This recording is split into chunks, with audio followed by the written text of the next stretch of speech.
Hello everyone again, and I hope you're all doing great. Today I am discussing, and I discussed previously, but I'll be discussing again, how this pandemic has highlighted human rights as a collective responsibility for all of us to follow.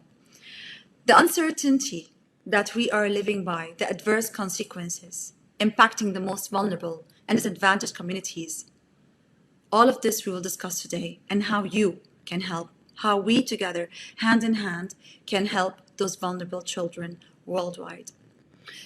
There is no reverse here.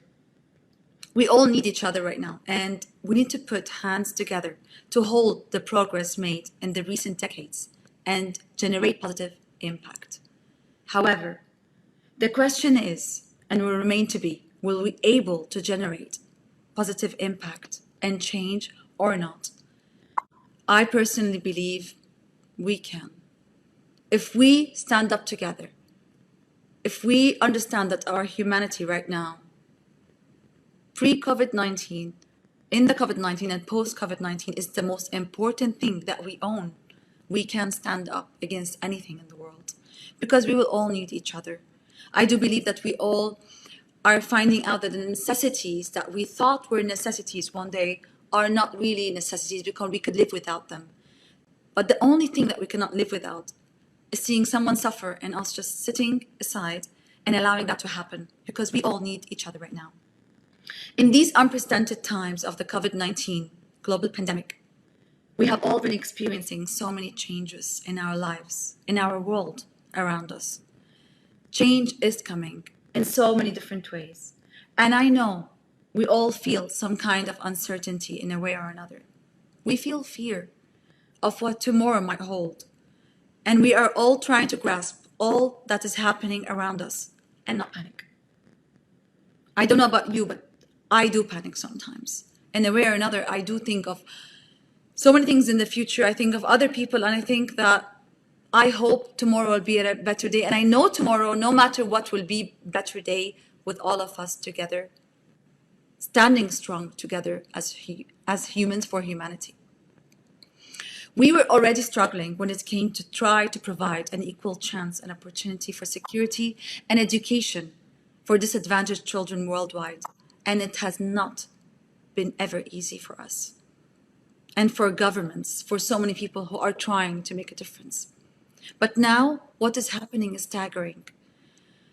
The startling digital divides between the poor and the rich will increase the gap for equal opportunities and survival possibility. In the past days, we have heard the news that institutions will be closing and conducting online education for 2020 and 2021, including Harvard. I say Harvard because I do believe that everyone in the world has heard of Harvard. And school closures have happened in 191 countries worldwide.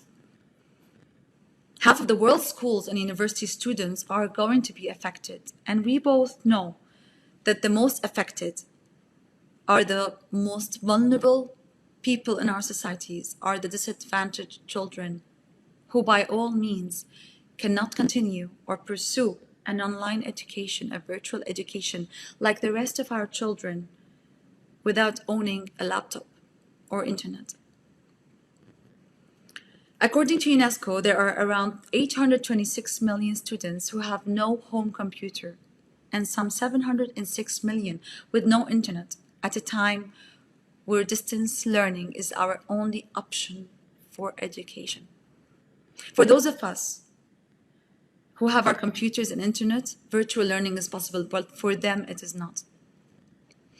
We have launched last year 2 projects in Lebanon where we have equipped 2 full computer labs, one for a school from kindergarten to grade 12 with around 400 students, and one for an orphanage. Little did we know when we did those computer labs that they would not just be an addition, but they would be something that it would be the only thing those children could rely on for an education and to be able to move on in these times specifically.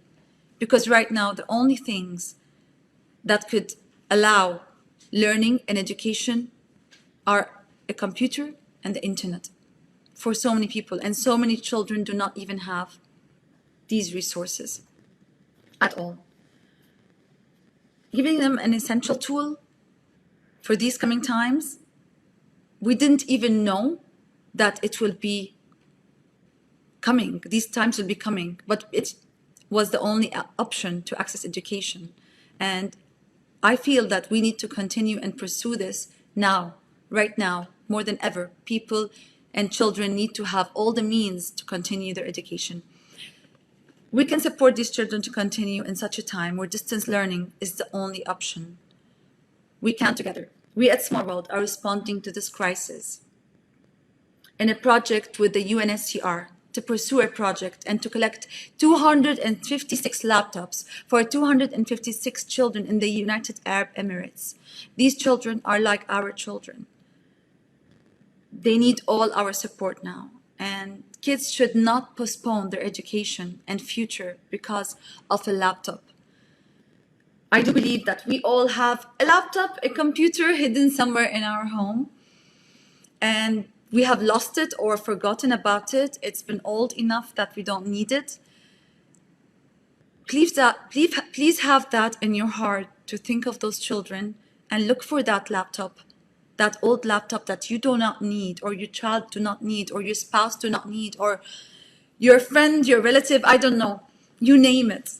Please find it and please donate it to those children. We need 256 laptops for those children to be able, by end of August, to pursue this education and continue learning. And I know very well that each one of us has it in their hearts to help those children.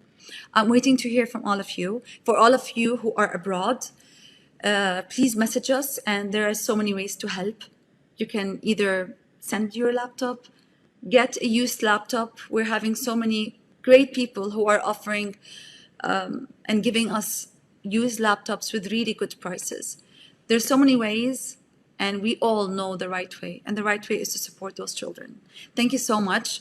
DM us, message us, and we're waiting for you to support those children, and we are going to stand together to make this happen and make this project a reality, like many more to come. One more thing before I go. We actually opened a recent YouTube channel, Salam Hamzeh, and I want you all to subscribe for it. I'll be adding it in the messages. And thank you so much for listening. Sorry for this mishap of the previous live, but it's good. I was able to speak to you all over again. Have a lovely evening and hope to see you all next week. Thank you so much, and God bless you all.